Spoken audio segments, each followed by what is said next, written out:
নমস্কার, আমি দীপক সূত্রধর। বন্ধুরা, স্ক্রিনে যে লেটারটি দেখছেন এটা হচ্ছে প্রদীপ করের সুইসাইড লেটার। এটা সোশ্যাল মিডিয়াতে এখন ভাইরাল এই সুইসাইড লেটারটি। এখন বিষয়টা হচ্ছে এই সুইসাইড লেটারের যে লেখাটা এত সুন্দর একটা লেখা, আসলে আমি এই জন্য আজকের এই ভিডিওটা করছি, কারণ যেহেতু প্রদীপ করের 4টা আঙ্গুল কাজ করতো না, তাহলে প্রশ্ন এই লেটারটি কিভাবে লিখলো। এটা বিজেপির কর্মীরা, বিজেপির নেতারা দাবি করছে যেহেতু 4টা আঙ্গুল প্রদীপ করের কাজই করতো না, তাহলে প্রদীপ কর লেটারটি লিখলো কিভাবে। অপরদিকে তৃণমূল কংগ্রেস তারা দাবি করছে প্রদীপ করের ডান হাতের আঙ্গুলের সমস্যা ছিল, বাম হাত তো ঠিক ছিল।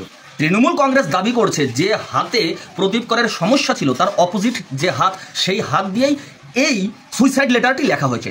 আমি আপনাদের আমার এই যে দুই হাত, এটা ডান হাত এবং এটা বাম হাত, আমি আপনাদের একটি জিনিস লিখে বোঝানোর চেষ্টা করব। আমি প্রথমে ডান হাত দিয়ে আমার নামটা লিখব এবং পরে বাম হাত দিয়ে আমি আমার নামটা লিখব। এবং এই যে সুইসাইড লেটারটা, এই সুইসাইড লেটারটা আদৌ প্রদীপ কর লিখেছে কিনা সেটা তো প্রশাসন তদন্তের মাধ্যমে বের করবে, কিন্তু আমি এই কথাটা এই জন্য বলছি তার কারণ এত সুন্দর একটা লেখা, এত সুন্দর হাতের লেখা কখনো বিপরীত হাতে যদি লেখে, অর্থাৎ যে মানুষ সবসময় যে হাত দিয়ে লেখে অভ্যস্ত, তার উল্টো হাতে যদি লেখে কখনোই এত সুন্দর লেখা হতে পারে না। তাই আমি আমার ডান হাত দিয়ে প্রথমে নামটা নিচকার মোবাইলটা দেখা, ডান হাত দিয়ে প্রথমে আমার নামটা আমি লিখে দেখানোর চেষ্টা করছি।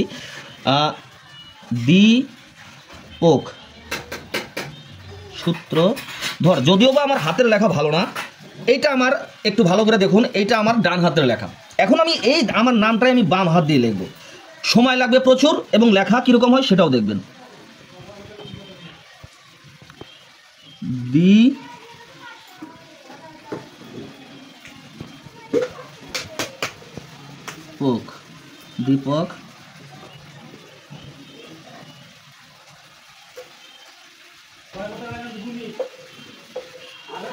দেখুন, একদিকে আমার ডান হাতের লেখা, একদিকে বাম হাতের লেখা। বিষয়টা হচ্ছে এই জায়গা, আমার প্রশ্নটা এই জায়গা, একজন ব্যক্তি সে হয় বাম হাত দিয়ে লেখা অভ্যস্ত, সে বাম হাতি, তাহলে যখন সে ডান হাত দিয়ে লিখবে স্বভাবতই বাম হাতে প্রতিদিন যেভাবে লেখে, প্রতিনিয়ত যেভাবে লেখে, ডান হাত দিয়ে তার লেখা সেরকম হবে না। কেন হবে না? তার তো ডান হাত দিয়ে লেখে অভ্যাস নেই।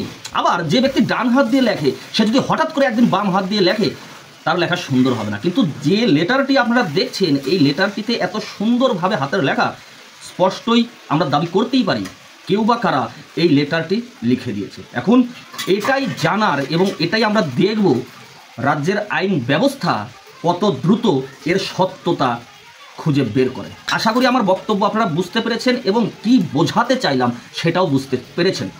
ভালো থাকবেন, সুস্থ থাকবেন এবং ভিডিওটা অবশ্যই শেয়ার করবেন। আপনার কি মতামত তা কমেন্ট বক্সে লিখে জানাবেন। নমস্কার।